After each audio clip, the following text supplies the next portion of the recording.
Compartimos la palabra, Claudio. Muy bien, seguimos leyendo el Nuevo Testamento. Estamos en el Evangelio según San Juan, capítulo 7, versículo 21 al 31. Leemos hoy 10 versículos, 11 versículos. San Juan, Evangelio según San Juan, capítulo 7, versículo 21 al 31. Después voy a leer dos versículos más porque si no, no se entiende de dónde viene el relato. Dice la palabra del Señor así: Jesús respondió y les dijo: una obra hice y todos os maravilláis. Por cierto, Moisés os dio la circuncisión, no porque sea de Moisés, sino de los padres, y en el día de reposo circuncidáis al hombre. Si recibe el hombre la circuncisión en el día de reposo para que la ley de Moisés no sea quebrantada, ¿os enojáis conmigo porque en el día de reposo sané completamente a un hombre? No juzguéis según las apariencias, sino juzgad con justo juicio.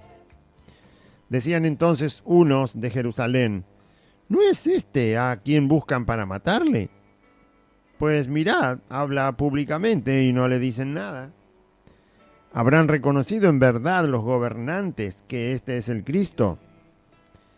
Pero este sabemos de dónde es, mas cuando venga el Cristo nadie sabrá de dónde sea.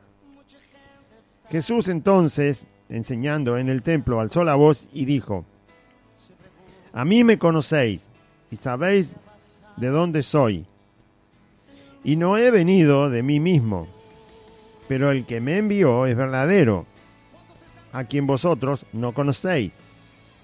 Pero yo le conozco, porque de él procedo, y él me envió. Entonces procuraban prenderle, pero ninguno le echó mano, porque aún no había llegado su hora. Y muchos de la multitud creyeron en él y decían: el Cristo, cuando venga, hará más señales que las que éste hace. Muy bien. Ese es el capítulo 7 de San Juan, versículo 21 al 31. Voy a leer los dos versículos anteriores para ver por qué Jesús le dice estas cosas a los que estaban allí. Moisés estaba hablando en medio de esta fiesta, la fiesta de los tabernáculos, donde muchos judíos estaban en Jerusalén. Sus hermanos, los otros hijos de María, que lo desafiaban porque no creían en él, le habían dicho: anda a la fiesta porque ahí todo el mundo te va a ver, es una fiesta grande, date a conocer, hace señales, entonces tus discípulos van a creer en vos. O sea, darse a conocer de una manera extravagante. Le pretendían imponer sus hermanos, pero realmente sus hermanos no creían en él. O sea que escuchar a alguien que es un incrédulo es perder el tiempo, porque ¿no? Escuchar a alguien que no cree en Jesucristo como Señor, como Dios, como el soberano de todas las cosas, es realmente una pérdida de tiempo. Pero bueno, sus hermanos no creían en él y por eso lo incitaban a que hiciera algo espectacular, porque justamente el incrédulo espera esas cosas, piensa él que para creer realmente no va a creer, porque su corazón es duro. La Biblia dice que los que creen lo hacen por fe, por el don de Dios y no por otra causa, no es de los hombres para que nadie se gloríe. Bueno, y así Jesús no sube a la fiesta, sube cuando la fiesta está por la mitad del tiempo que lleva, porque la fiesta llevaba muchos días, era una celebración de muchos días, y Jesús sube. No sube inmediatamente porque los judíos estaban muy enojados con él y querían matarlo. Entonces Jesús deja que la fiesta avance, y seguramente cuando se llenó la ciudad de judíos procedentes de todas partes, Jesús sube, no porque tuviera miedo, sino porque Jesús no podía morir todavía, tenía que seguir predicando, tenía que seguir haciendo la obra que el Padre le envió, y por lo tanto su muerte no podía ser. Primero, no podía ser en esa fiesta, tenía que ser en la Pascua. No podía ser en ese momento, tenía que cumplir un montón de cosas todavía. Y por eso Jesús no se deja atrapar, por así decirlo, para que enloquecidos los judíos lo maten. Cuando sube a la fiesta, empieza a enseñar en el templo. Y muchos al escucharlo lo reconocieron porque todo el mundo estaba esperando verlo. Sabían que Jesús no se iba a perder la fiesta, iba a estar en algún momento. Y cuando finalmente aparece, empiezan a escuchar que Él enseña otra vez la palabra de Dios. Y los judíos, que lo estaban molestando todo el tiempo a Cristo, haciéndole querer pasar por un embaucador, por un tramposo, por alguien que no hablaba la verdad de Dios, están frente a Jesús, y Jesús en el verso 19 y el 20 les dice a ellos: ¿acaso Moisés no les dio la ley y ninguno de vosotros cumple la ley? ¿Por qué procuran ustedes matarme?, le dijo Jesús, sabiendo los pensamientos de los judíos. Y la multitud le respondió, se pusieron, querían matarlo realmente, pero a una voz parece que dijeron: ¿quién te quiere matar? Nadie te quiere matar. Respondió la multitud y dijo: demonio tienes. Encima lo insultaron al Señor. Demonio tienes. ¿Quién procura matarte? Lo cierto es que ellos sí querían matarlo a Jesús. Solo buscaban el momento apropiado para arrestarlo y después condenarlo a muerte, como lo hicieron más adelante. Y Jesús sabe que lo quieren matar y por eso les dice: si ustedes cumplieran la ley de Moisés, entonces no procurarían quitarme la vida. Porque la ley de Moisés prohíbe matar a un inocente. Tiene que haber violado algunos de los mandamientos de Dios que tienen como condena la muerte para que mataran a una persona. Porque Dios había dicho que había muchos mandamientos que tenían como pena la muerte. No había manera de rescatar a la persona, tenía que morir. Entonces Jesús le dice: si ustedes cumplieran la ley de Moisés, entonces no tendrían la intención de matarme. Jesús les hace ver que están equivocados. Y ellos se excusan, ¿sí? A una voz la multitud dice: nadie te quiere matar, nadie te quiere matar, nadie te quiere matar. La verdad era que sí, querían matarlo. Y cuando hay algo que es mentira, es fácil que la gente se ponga de acuerdo, ¿sí? Así se pusieron de acuerdo para matar a Jesús también cuando finalmente llegó la Pascua aquel día, y lo acusaron y lo sentenciaron y pedían a Pilato que lo mate, que lo mate, que lo mate. Todos se pusieron de acuerdo, todos gritaban: soltá a Barrabás, matá a Jesucristo, soltá a Barrabás, matá a Jesucristo. Toda la multitud.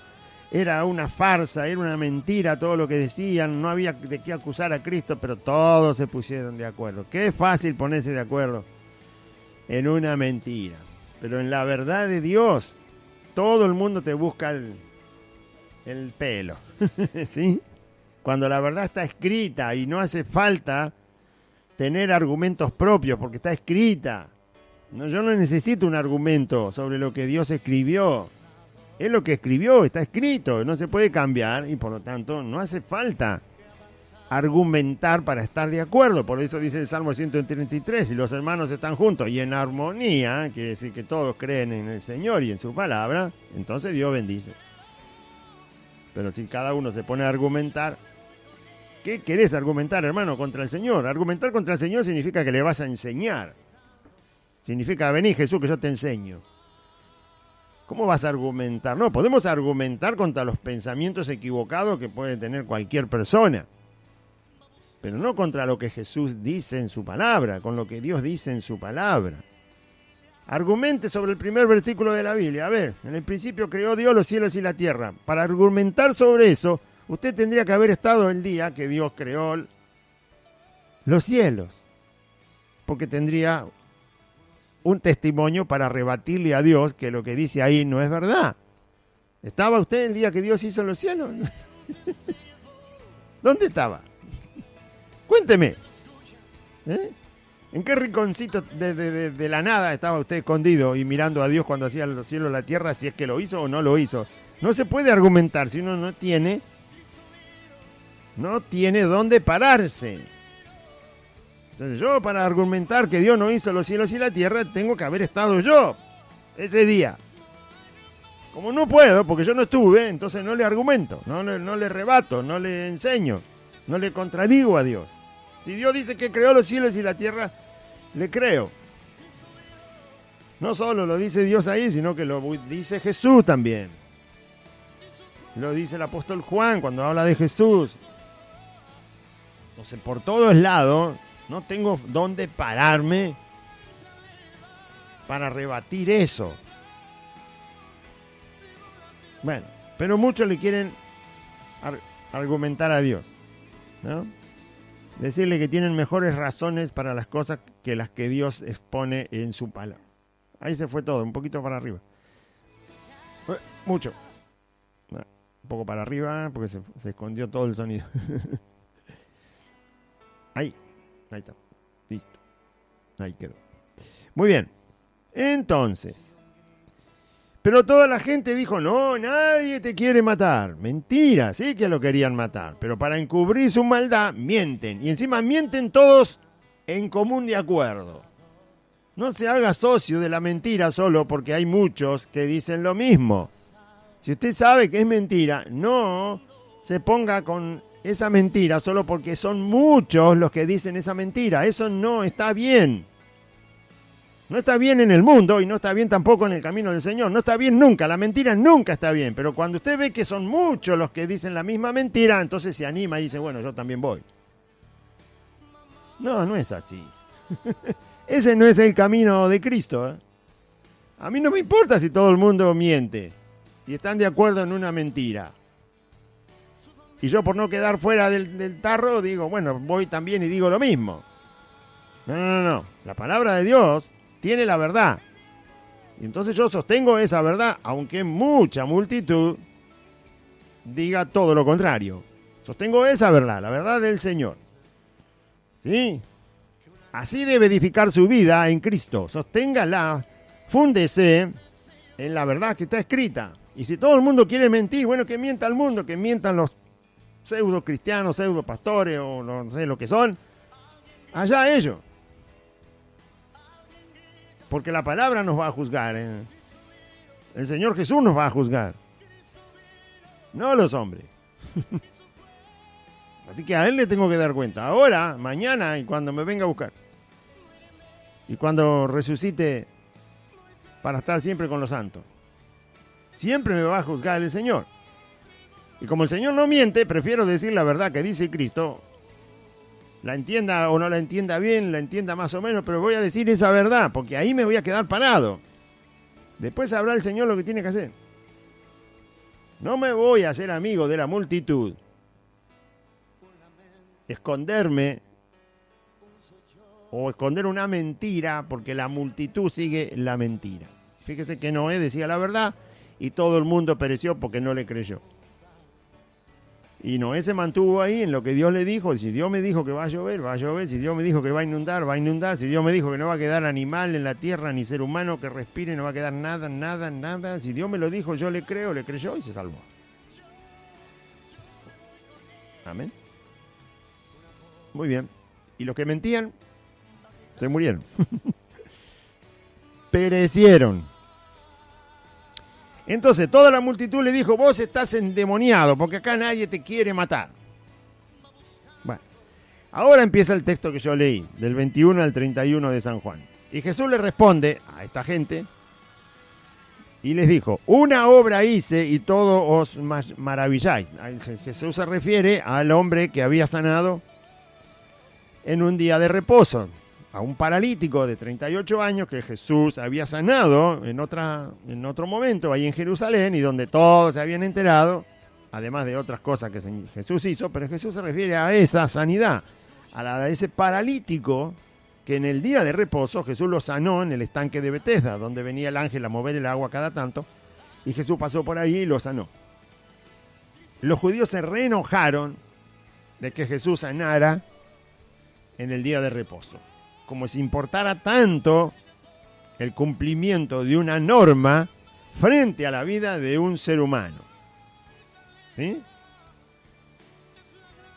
Bueno, entonces, todos ustedes se maravillaron de lo que hice. Por cierto, dice, Moisés les dio a ustedes la circuncisión como una ley, la estableció como ley. En el principio no era ley, sino que era algo que había que hacer, pero no estaba establecido con una norma legal, la circuncisión. Abraham circuncidó a todos los que estaban con él, circuncidó a sus hijos, y Abraham vivió mucho antes que Moisés. Así que Abraham ya obraba la circuncisión en los niños varones. Y Jesús les da un ejemplo para que reflexionen, porque lo acusaban a Cristo de haber quebrantado el día de reposo. Es decir, en el día de reposo no se puede sanar a una persona. Y Jesús había sanado a ese paralítico en un día de reposo.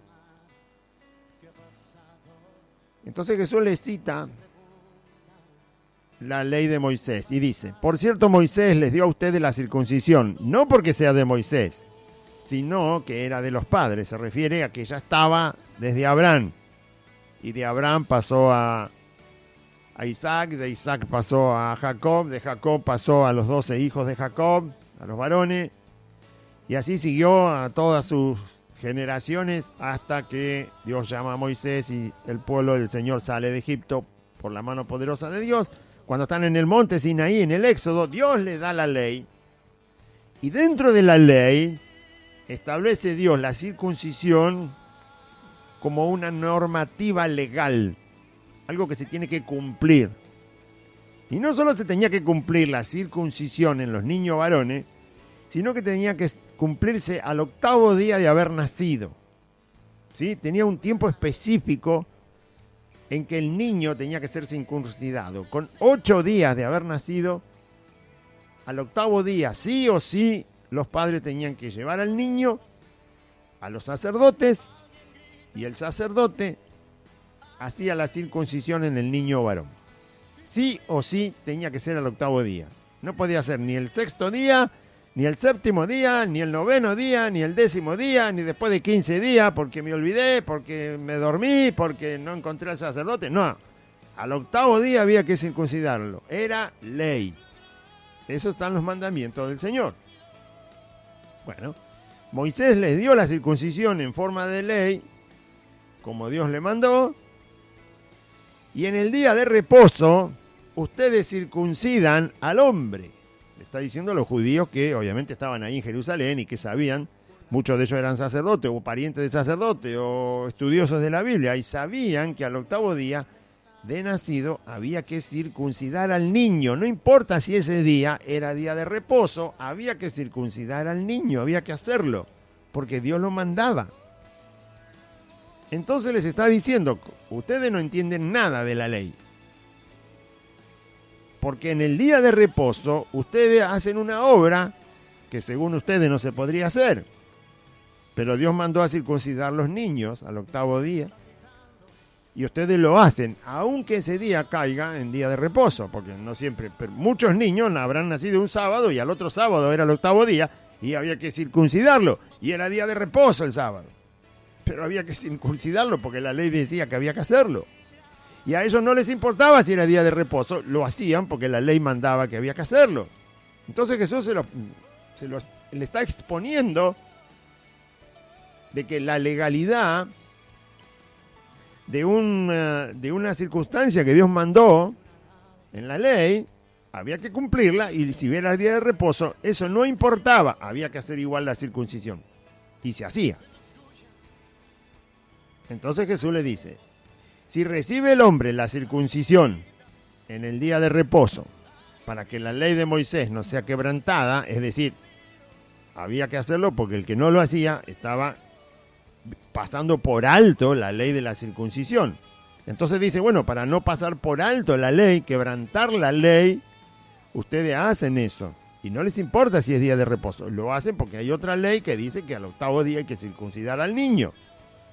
Entonces, si no circuncidan al niño porque es día de reposo, entonces quebrantan la ley de la circuncisión. Y si circuncidan al niño, aunque sea día de reposo, están quebrantando la ley del día de reposo. O sea, de un lado o del otro siempre están pasando por arriba una de las normas de la ley. Y Jesús les está haciendo ver que está bien que se circuncide al niño al 8º día, aun si fuera día de reposo. Dice, si ustedes hacen eso, ¿por qué se enojan conmigo cuando yo sané completamente a un hombre en el día de reposo? O sea, ustedes están juzgando mal las circunstancias de lo que yo hice. Están haciendo mal. Todo este capítulo 7 que ustedes leen en San Juan tiene un tema que salta a la vista si uno lo lee. Nosotros lo leemos por parte porque cada programa lleva una parte. Pero en este capítulo 7 lo que está en discusión es si Jesús, la gente tiene en discusión, empieza con los hermanos de Cristo, que no le creen que Él es el Mesías, el enviado de Dios. Aquel gran hombre que iba a venir de parte de Dios con un poder que nunca se había visto y que iba a dar las muestras de que Él venía de Dios. El Mesías, el Cristo, es la misma palabra. Bueno, todo lo que se discute acá, primero con los hermanos de Jesús, apenas empieza el capítulo 7, que no creen en Jesús, no creen que es su hermano. Dice, vos sos el hermano mayor de esta familia, pero todo lo que vos decís, que te mandó Dios, que sos el hijo de Dios, que trajiste el reino de Dios, que sos el Mesías, que sos el prometido de las Escrituras, que el profeta de Israel, y no te creemos nada, ¿no? Entonces no le creían nada. Se habían criado con él, menores que Jesús, por supuesto, y no le creían. Todo el capítulo 7 tiene como cuestión esto. La gente no estaba segura de creer que Jesús fuera el Cristo. Ese es el tema que sale por todos los versículos casi. ¿Es el Cristo o no es el Cristo? ¿Es el Mesías de Dios o no es el Mesías de Dios? ¿Es aquel que Dios dijo que iba a enviar, que lo profetizó? ¿Es este o no es este? Todo el problema está en si Jesús es o no es el Cristo. Primero se evidencia con su familia, luego cuando aparece en la fiesta, luego le cuestionan que si es el Mesías no puede quebrantar un mandamiento. Pero va a ver que durante todo el capítulo, hasta que termina el capítulo 7, la discusión está centrada en si Jesús es o no es el Cristo. ¿Es o no es el Mesías que había de venir al mundo, prometido por Dios desde tiempos antiguos? Desde siempre Dios lo prometió. Entonces, Dios promete el Mesías desde el Génesis. Cuando cae el hombre en pecado, Dios promete y dice que la serpiente iba a ser vencida por la simiente de la mujer, es decir, por uno hecho hombre que iba a vencer a Satanás. Y a la muerte, obviamente, y al pecado y todo. Está prometido desde que el hombre aparece como criatura hecha por la mano de Dios y a donde Dios le da vida y le da su imagen y semejanza. Dios crea al hombre, obviamente el hombre cae en pecado y ahí está la promesa del Mesías. O sea que la promesa del Mesías viene con la humanidad.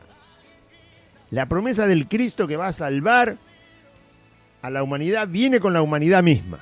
Nace la humanidad y está la promesa para salvar a la humanidad. O sea que el Mesías es humano, si usted quiere, para entenderlo, ¿no? El Mesías no se le prometió a los ángeles, no es angelical. El Mesías no es algo para que se salven todos los que están en el cielo. No. Ahí en el cielo no hay pecadores. El Mesías es de la humanidad. O es humano, o sea, tiene que ver con el humano. Está prometido al humano, el Mesías está prometido al humano.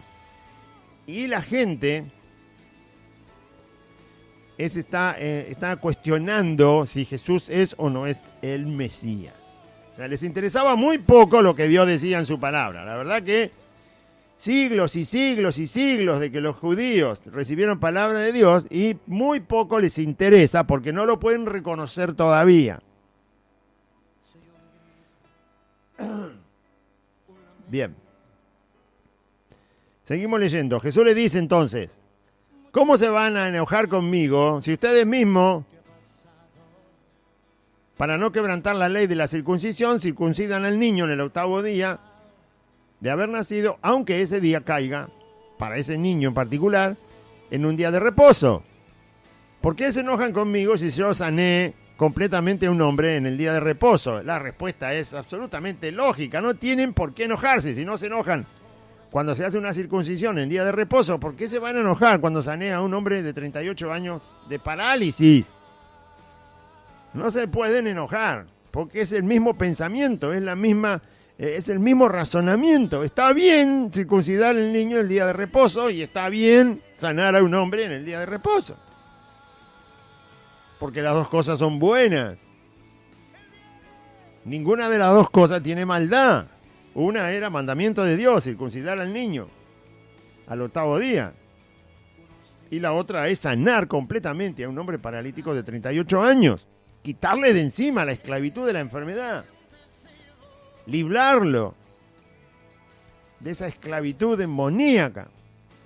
Hacerlo libre y sano. Entonces Jesús les dice, no juzguen según las apariencias, sino juzgad con justo juicio.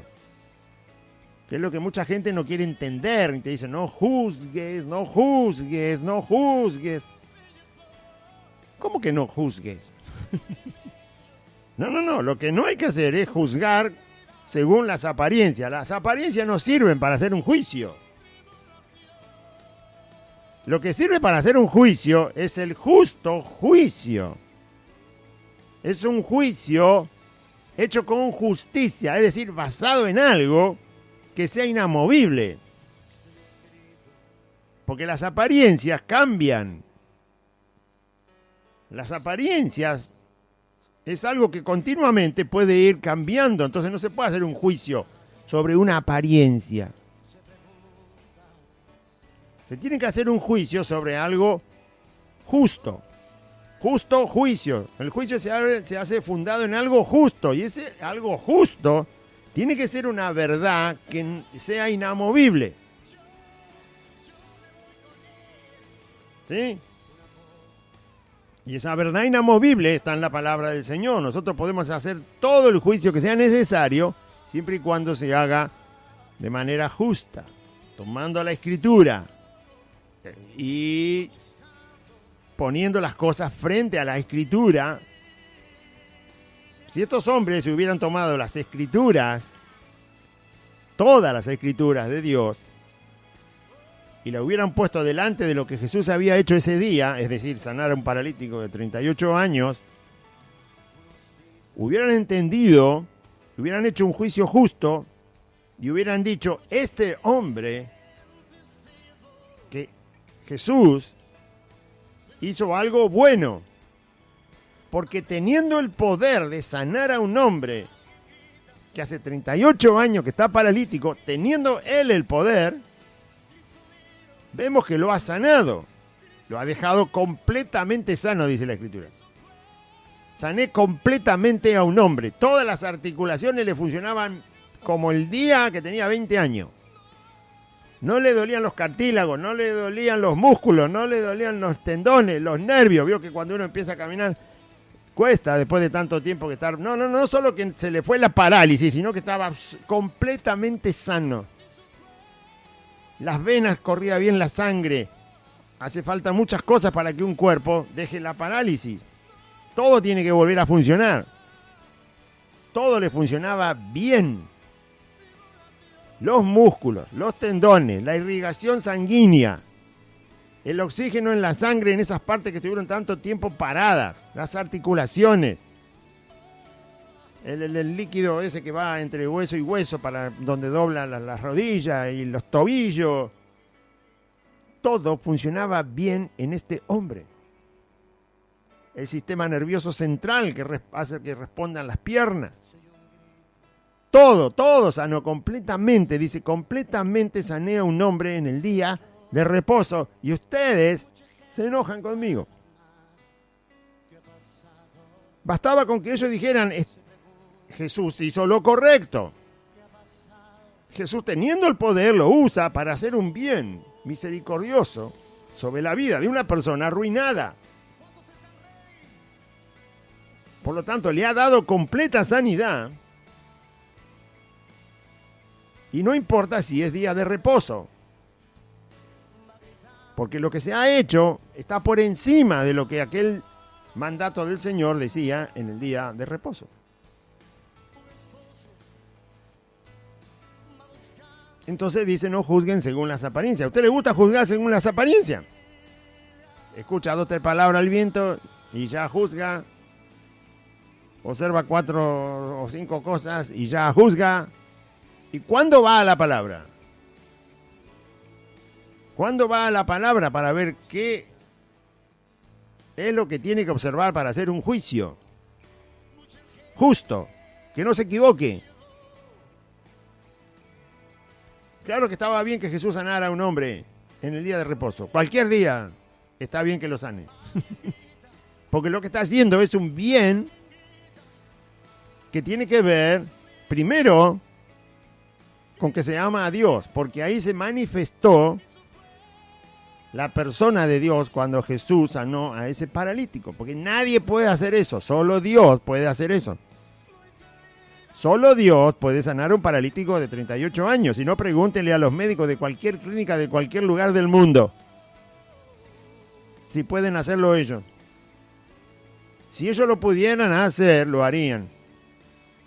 No pueden sanar a ningún paralítico, ni de 38 años, ni de 1 año, ni de 5 años, ni de hace 10 minutos que tuvo el accidente en la calle y quedó paralítico. No lo pueden sanar. Entonces lo primero que aparece ahí es que Dios es glorificado. Primer mandamiento, amarás al Señor tu Dios con toda tu fuerza, tu alma, tu mente, tu cuerpo, con todo tu ser. Ahí el primer mandamiento se manifestó cuando Jesús sanó al paralítico.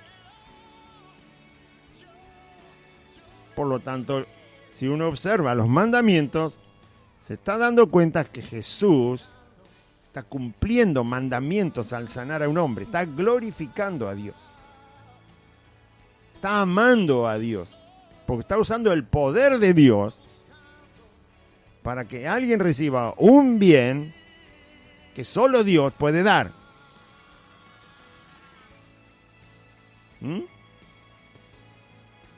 Otro mandamiento, amarás a tu prójimo como a ti mismo. Jesús tiene el poder en la mano y lo va a dejar ahí paralítico. ¿Dónde está entonces el amor al prójimo? Está cumpliendo otro mandamiento, absolutamente fundamental, del cual dependen todos los mandamientos de la ley. Amarás a tu prójimo como a ti mismo. Misericordia quiero y no sacrificio. Está por todo el Antiguo Testamento lo que estos hombres tenían que haberse acordado antes de hacer un juicio según las apariencias. Así se hace un juicio justo, con las Escrituras en la mano, no con nuestra cabeza, con las Escrituras en la mano. Entonces decían unos de Jerusalén, porque esto fue ahí, donde estaba la fiesta en Jerusalén. Entonces la gente empezó, acá empieza todo la gente empezando a dudar. Ya dudaban los judíos que lo querían matar, ya le cuestionaron su doctrina, le cuestionaron su milagro, le cuestionaron el día de reposo. Entonces, verso 25, decían entonces unos de Jerusalén, ¿no es este a quien buscaban para matarle? Ya era conocida la intención de matar a Cristo. Y dicen, pero si es este el que quieren matar, mire, acá está hablando entre todos y nadie le dice nada. Si están buscando a alguien para matarlo, y ese alguien está acá hablando públicamente, ¿por qué los gobernantes? Ya se sabía que los gobernantes que estaban en la capital del país, ahí en Jerusalén, querían matar a Jesús. Ya la gente era una voz común. Todavía faltaba para que muriera. del Señor. Pero ya se sabía la intención de las autoridades contra la vida de Cristo. Entonces dicen, pero algunos se confundieron, dijeron, si lo quieren matar, acá está. ¿No es esta quien buscan para matarle? Pues miren, habla públicamente y nadie le dice nada. Entonces sacaron una conclusión. ¿Será que reconocieron en verdad los gobernantes que este hombre es el Cristo? Primero buscarán para matarlo. Está acá y no le hacen nada. Entonces los gobernantes deben haber pensado que este realmente es el Cristo. La gente empieza a sacar algunas conclusiones, ¿no? Bueno. Cuando uno tiene que conocer a Dios, tiene que respetar la forma en que Dios se ha dado a conocer. Obviamente sabemos que se ha dado a conocer por las Escrituras. Desde ya que sí, no es la única forma. Se ha dado a conocer en la creación, se ha dado a conocer en la conciencia humana, de todo ser humano, se ha dado a conocer en el alma del ser humano, en el espíritu del ser humano, porque Dios lo hizo a su imagen y semejanza. Y se ha dado a conocer por sobre todas las cosas en la persona de Jesús. Entonces, cuando yo me acerco a conocer a Dios, yo tengo que respetar la forma en que Dios ha decidido a sí mismo darse a conocer. Por lo tanto, tengo que escucharlo a Dios cuando habla en la palabra y tengo que escucharlo cuando habla a Jesucristo. Algunos lo quieren conocer de... Se dice una palabra que quiere decir de camunina, ¿no? Así nomás. Como venga. Bueno, qué sé yo, así debe ser el Señor. No, así debe ser el Señor, no. El Señor es como dice Él. Jesús es como Él dice. Dios es como Él dice. Entonces, ahí tenemos que ir. El problema de la gente es que se había olvidado de las Escrituras, de cómo Dios dice que es. Y por lo tanto, lo tenían a Cristo ahí y todos se cuestionaban. ¿Es el Cristo o no es el Cristo? Uno decía puede ser, el otro dice a lo mejor... Algunos aceptaron que es, otros no. Pero dice, ¿acaso los gobernantes habrán aceptado que es el Cristo? Pero a este Jesús, decía la gente, ve que siguen cuestionándose, ¿no? Nadie va a las Escrituras, nadie va a ver qué realmente dice Dios de sí mismo, ¿no? Pero refiriéndose a Jesús, dice la gente, sabemos de dónde es. Sabían que él era de Galilea. Mas cuando venga el Cristo, nadie sabrá de dónde sea. Así como la Biblia promete que el Mesías viene de Dios, o sea, no es que se desconoce absolutamente su procedencia, sino que había algo misterioso en el Mesías. ¿Sí? Su procedencia era divina, no terrenal. Era la divinidad de Dios venida al mundo. Y ese lugar divino o esa procedencia divina es poco conocida. Nadie subió al cielo jamás, lo dice Jesús. Por eso dicen, cuando el Cristo venga es un ser súper espiritual.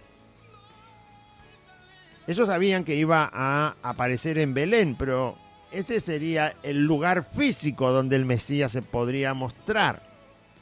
Tenía que venir de Belén, eso lo sabían. Pero sabían las cosas a su manera, no eran capaces de ir a las Escrituras con un corazón amoroso hacia Dios para conocerlo, acercarse para conocerlo. Y pensaron que Dios iba a manifestar según ellos, tenían 4 o 5 cosas por ahí, ¿no? Y dice, bueno, así debe ser el Señor, así debe ser el Mesías. No, Dios es como Él dice.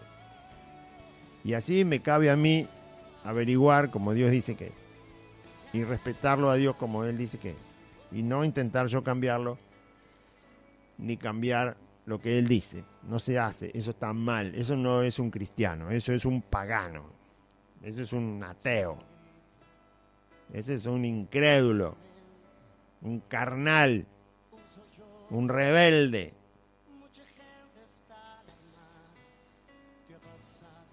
Mucha gente piensa que Dios lo necesita. Dice, bueno, ven, yo te necesito. Te vine a buscar porque te necesito, dice Jesús. ¿De dónde enseña la Biblia eso? Así que Dios lo necesita a usted. Se olvidó Dios Le falta algo a Dios y tuvo que venir usted para suplir a Dios. No, eso es no conocer a Dios. Pretender que Dios es como el humano, que necesita las cosas. No, Dios no me necesita a mí, no necesita ni las piedras, no necesita nada. No necesita nada ni a nadie. Se vale solo para hacer todo lo que quiere. Si nos deja participar es otra cosa, pero no nos necesita. No necesita a nadie para salvar a los pecadores. No, lo puede hacer él solo si quiere. Él puede predicar, él puede convencer, él puede llamar, él puede hacer que se arrepienta, él puede enseñar su palabra, él puede hacer todo él, todo lo puede hacer él solo. No piense que Dios necesita a un humano para algo. No, Él nos manda a predicar el Evangelio, que es muy diferente. Nos manda, nos envía, nos ordena predicar el Evangelio, que es muy distinto a necesitar algo. Entonces, verso 27, pero sabemos de dónde es. Se referían a que sabían de dónde era Jesús, era de Nazaret. Mas cuando venga el Cristo, nadie sabrá de dónde sea, porque lo tenían por un ser espiritual, celestial, divino, del cual su procedencia no era conocida para los seres humanos, porque nadie subió al cielo. Entonces Jesús, sabiendo que la gente pensaba así, enseñando en el templo, alzó la voz y dijo: a mí me conocéis y sabéis de dónde soy. Se refería a que lo conocían de Nazaret, de la zona de Galilea.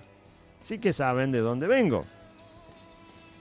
Y no he venido de mí mismo. O sea, ustedes conocen de mí una parte nada más. Conocen a la persona que se crió en Nazaret. Conocen a la persona que pertenece a una familia de Israel. Pero eso es lo único que conocen de mí. Yo, sin embargo, no he venido de mí mismo. Pero el que me envió es verdadero, a quien vosotros no conocéis. Si en verdad el Mesías no se sabía su procedencia, en Cristo se cumple que los hombres no conocen el trono de Dios. Los hombres no conocen el lugar inaccesible de Dios, donde solo Jesús puede estar. Solo Cristo le ha visto a Dios. Ese lugar no es conocido por los hombres. Los hombres no lo pueden conocer, los hombres no lo pueden describir, aunque lo pudieran ver.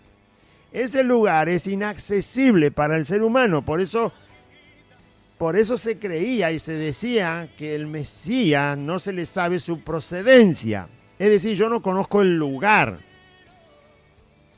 Es como si alguien me dice, viene alguien como este muchacho de Holanda. Y me dice, soy holandés. Me va a preguntar, ¿conoces Holanda, Claudio? Y yo le voy a decir, no conozco Holanda. No conozco el lugar de tu procedencia. No lo conozco. Tendría que ir ahí para conocerlo. Jesús viene directamente del seno de Dios, de un lugar inaccesible. Dice la Biblia que es inaccesible. Dios habita en una luz inaccesible. El lugar de donde Cristo viene es desconocido para el hombre e inalcanzable. Por eso Jesús dice, yo no vine de mí mismo. Si hubiera venido de mí mismo, o sea, si hubiera nacido hombre como cualquier hombre, entonces sí, tendrían razón de que me conocen. Pero ustedes solo conocen el lugar de mi crianza, mi familia, pero no saben de dónde vine yo. Ustedes no conocen al que me envió. Se refiere a que no pueden ir a ese lugar y observar a Dios como exactamente Cristo lo describe, que Él lo ha visto y lo ha dado a conocer. Pero yo le conozco, se refiere que conoce a Dios. Yo le conozco a Dios, Él me envió, yo le conozco, yo sí conozco el lugar de mi procedencia. Ustedes no conocen el lugar de mi procedencia, pero yo sí lo conozco. Yo conozco al quien me envió, que es verdadero, al Padre. porque yo procedo del Padre.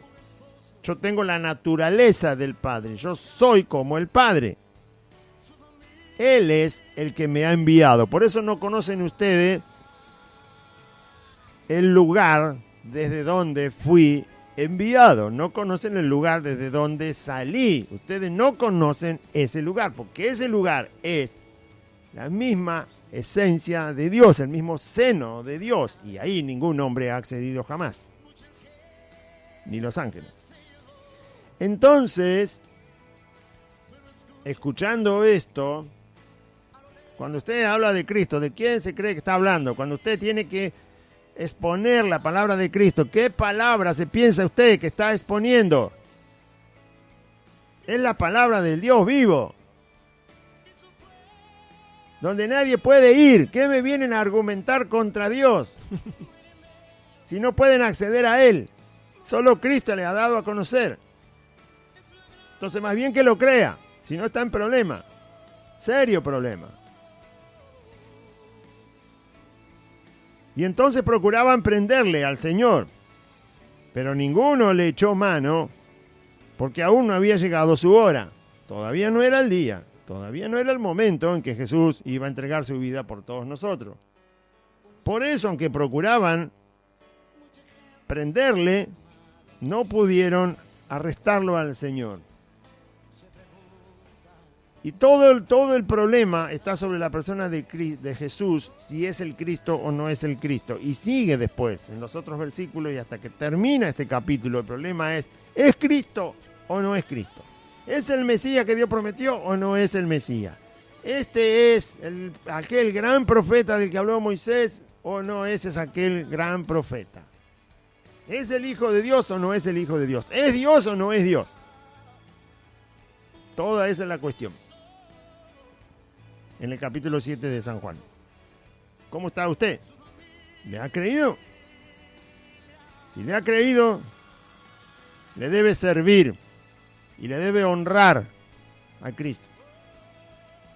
Le debe dar gloria al Señor y no a los hombres. Si usted le da gloria a los hombres, todavía no ha creído que Jesús es el Señor. Debe darle gloria al Señor y solo al Señor. Y debe servir a Cristo. Y a Cristo debe servir. Y debe dar su vida por el Señor Jesús. Y la vida debe dar por el Señor Jesús. Y debe gastar su tiempo que le queda de vida por causa de aquel que le amó y le salvó, que es Cristo el Señor. Y muchos de la multitud creyeron en Él y decían, muchos creyeron, estos ya se sacaron la duda, viéndolo a Jesús en la fiesta y hablar y enseñar y enfrentar a sus enemigos y dejarlos con la boca cerrada porque no tenían con qué contestarle. Pero fíjese lo que la gente ve, los que han creído en Él dicen esto, el último versículo. Y muchos de la multitud creyeron en Él, en Jesús, y decían, ellos decían así, ya habían creído, y dijeron, el Cristo cuando venga ese Cristo que Dios nos prometió en las Escrituras, ese Mesías que le prometió a Israel, cuando ese hombre venga, ¿acaso va a hacer más señales que la que este hombre hace? No están hablando de la cantidad de señales, están hablando del tipo de señales que Jesús hacía. No está hablando de que sanó a 300 enfermos en un día, multiplicó panes y peces para 10.000. No están hablando de la cantidad de señales, sino del tipo de señales. Hará más señales que este. El Cristo cuando venga, ¿qué tipo de señal va a hacer que este hombre no haya hecho ya delante de nuestros ojos? ¿Qué señal tenía que traer el Cristo para demostrar que es Dios? Este hombre ya las hizo. Esta gente se convenció. Las señales les ayudaron a creer. Se dieron cuenta que Jesús era el Hijo de Dios, el Mesías, y que era Dios. O sea, están viendo que este hombre llamado Jesús viene de un lugar que el ser humano no logra conocer, pero que el poder que Jesús manifiesta tiene que venir exactamente del Dios Todopoderoso, porque nadie podía hacer las señales que Jesús hacía. Amén. Vamos a orar. Gloria a Dios. Si Dios hace una manifestación de su persona y esa manifestación tiene que ver con un ser que no es humano, sino que es Dios, es suficiente para que yo crea y esté fundado sobre la roca que es Cristo. No hace falta que haga 2, 3, 5, 1000 señales en mi vida. Con que haga una, y esa señal tiene el poder del Dios único, entonces yo me quedo ahí parado sobre la roca que es Jesús. Diga conmigo una oración, diga de esta manera: Padre Celestial, en este día escuché tu palabra y yo confieso que Jesucristo es el Señor, y creo en mi corazón que Dios levantó a Jesús de los muertos. Señor Jesús, te pido perdón por todos mis pecados, me arrepiento de mis pecados, te ruego, Señor, que tú me salves y perdones toda mi maldad, y en este día, Señor Jesús, dame tu Espíritu Santo, te ruego, y anota mi nombre en el libro de la vida. Te suplico, Señor Jesús, sálvame por tu gran amor y misericordia. Renuncio a Satanás, a los demonios, al mundo, al pecado, a la voluntad de mi carne. Renuncio a toda maldad, a la enfermedad y a la muerte. Y te doy gracias, Señor Jesús, por ser mi Salvador y por morir por mí en la cruz. Gracias, Señor. Amén. Y amén. Muy bien, audiencia, le invitamos. Recuerde que estamos congregados. Hay nuevos días de reunión y nuevos horarios. Estamos los días martes, jueves, sábado y domingo a las 4 de la tarde.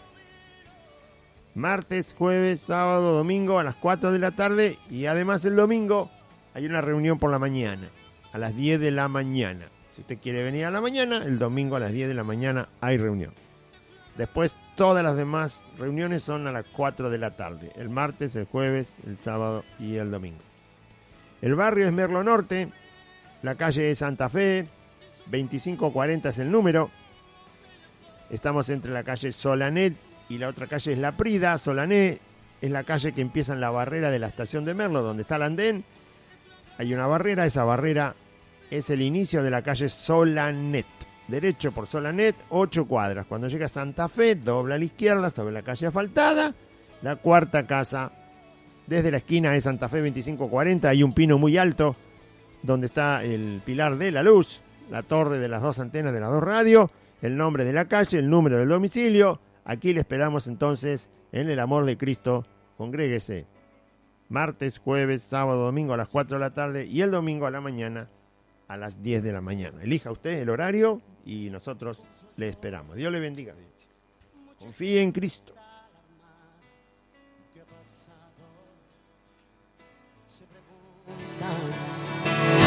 ¿Qué ha pasado en el mundo?